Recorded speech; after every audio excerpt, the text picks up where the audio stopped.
up.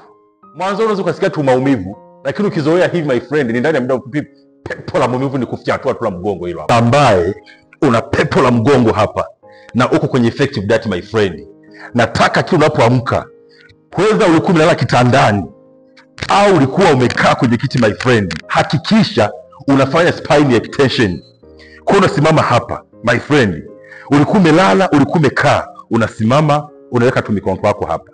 Uhakikisha hivi vidole viko hapa mgongoni, maana yake vimesupport hizi L4 na L5, halafu hivi ndio vimekuja hapa. Halafu nifanyia hii hapa tu up. Mwanzo unaweza kusikia tu maumivu, lakini ukizoea hivi my friend, ni ndani ya muda mfupi pepo la maumivu ni kufyatua tu la mgongo hilo hapa. Una extend hapa, halafu unarudi 1. Una extend tena up, unajisikia vizuri kama mgongo kanapumua. Halafu unarudi. Kwa hiyo kwenda mara 10, halafu ndio unaendelea na shughuli zako sasa za kawaida tu. Very simple. Unaweza kuja hapa Msigaro Dispensary Bongo Mwanza Tanzania tukakuelekeza, au pale ofisini kwetu Tip Top Manzese Dar es Salaam Usangi House ghorofa ya 2.